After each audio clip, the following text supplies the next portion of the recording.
What's going on, Will? What you got this in my face here? Announcing GPT-4? Is that what's going on? Yeah. A large multimodal model. Say that 10 times fast. With our best ever results on capabilities and alignment. Play the video, roll the clip. GPT-4 is the latest AI system from OpenAI, the lab that created DALL-E, and ChatGPT. GPT-4 is a breakthrough in problem-solving capabilities. For example, you can ask it how you would clean the inside of a tank filled with piranhas, and it'll give you something useful. It can also read, analyze, or generate up to 25,000 words of text. It can write code in all major programming languages. And it understands images as input and can reason with them in sophisticated ways. That's crazy, eh? This one right here. Just seeing this image and the logic of the boxing glove hitting the plank and then the ball going up and then explaining that. Pretty interesting. Most importantly, after we created GPT-4, we spent months making it safer and more aligned with how you want to use it. The methods we've developed to continuously improve GPT-4 will help us as we work towards AI systems that will empower us all. GPT-4 is the Extremely vague. Extremely You vague. want to see another video? Extremely vague. Give me another video. GPT-4 takes what you prompt it with and just runs with it. From one perspective, it's a tool, a thing you can use to get useful tasks done in language. From another perspective, it's a system that can make dreams, thoughts, ideas flourish in text in front of you. GPT-4 is incredibly advanced and sophisticated. It can take in and generate up to 25,000 words of text, around 8 times. They're done more with the than word ChatGPT. chat. They're like, It we're grown up understands now. images and can express We're not a chat bot. logical ideas about them. For example, it can tell us that if the strings in this image were cut, the balloons would fly away. This is the place where you just get turbocharged by these AIs. They're not perfect, they make mistakes, and so you really need to make sure that you know the work is being done to your level of expectation. But I think that it is fundamentally about amplifying what every person is able to do. GPT-4 training finished last August, and everything that's been happening in the past few months up until we've released it has been a giant sprint to make it safer, more aligned, and also more useful.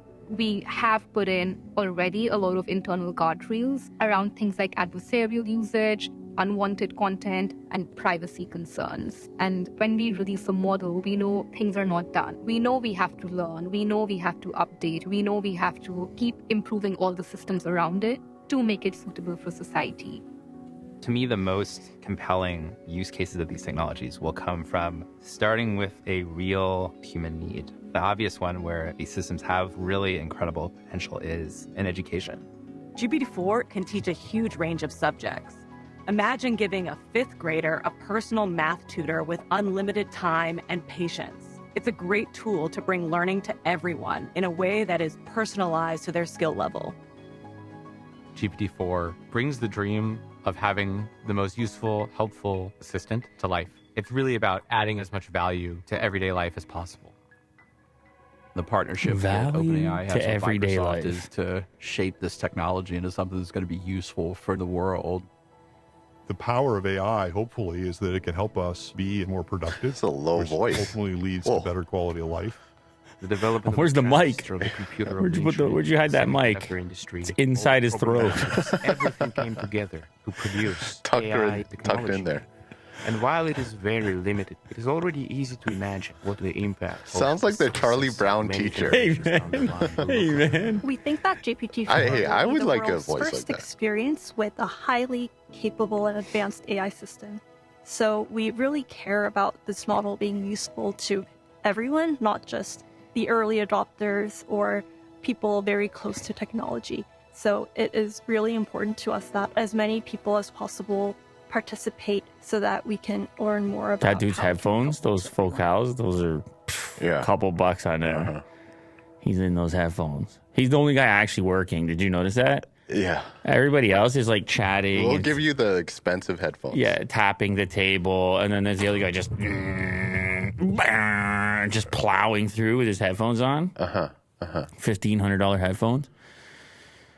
I understand that it is much more vast than the previous version.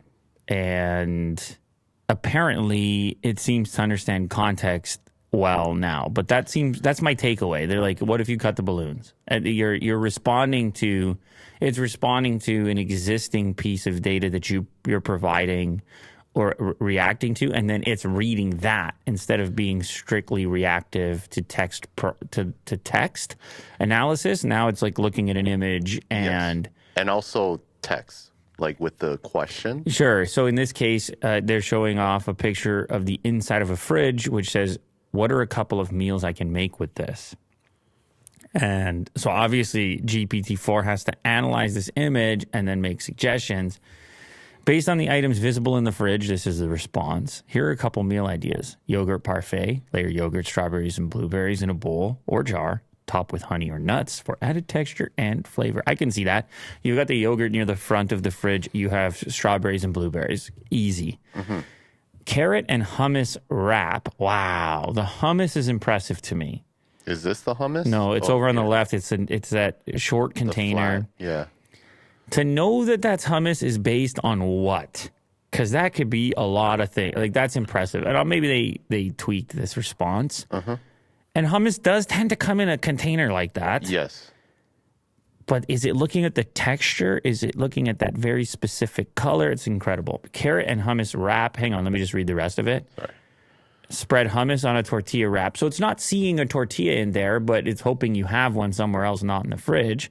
Top with shredded carrots. The carrots are there. Other desired veggies, roll up and enjoy.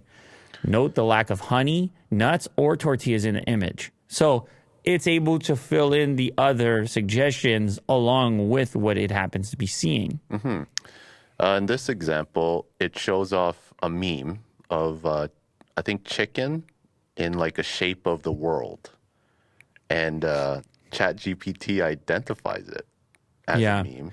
So it's also referencing against its enormous data set. Yeah. And it's like overlaying extremely quickly to be, what should I be noticing here?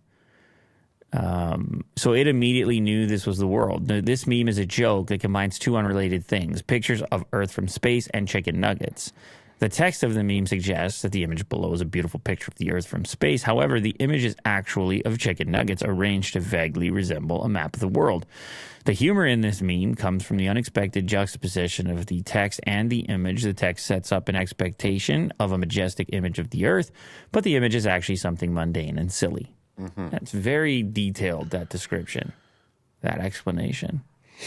What is unusual about this image? Well, here we have an image of a guy on the back, standing on the back of a taxi, and he's ironing a shirt, and he is somehow harnessed in there. It's a very odd image. Why would you be doing this? And so GPT-4 responds, the unusual thing about this image is that a man is ironing clothes on an ironing board attached to the roof of a moving taxi. I mean, nails it. It's like, hey, I'm like you. I understand a goofy image. But does ChatGPT understand that it's funny or weird? Because in this case, there's no emotion. Well, it's just kind of stating the fact. I would say it would just take the definitions of these terms. In this case, the question was unusual. Now, once you look at a long list of synonyms or close by terms, unusual can be funny. So you would have that in your model somewhere. Unusual can be funny. Unusual can be scary. So you're right. This gets complex. But the main thing is it's capable of determining unusual. Unusual is a hard thing to determine, and it's capable of identifying unusual in that case. Yeah. Like, there's not a lot of images in its data set that resemble that. How many images does it have of a man ironing back on top of or back of taxi? Yeah. A limited number. There might be only one image. And then it probably tries to find a description of it or something. It's better at playing with language. OpenAI says that GPT-4 is better at tasks that require creativity or advanced reasoning. It's a hard claim to evaluate, but it seems right based on some tests we've seen and conducted through the differences with its predecessors. Aren't startling so far. Okay, so the differences currently are not startling. People may need a little time with this to determine where those differences lie. Mm-hmm. Revised summaries, new definitions, more tweaking. You know, people are going to do. They're going to throw all their trumps at it, and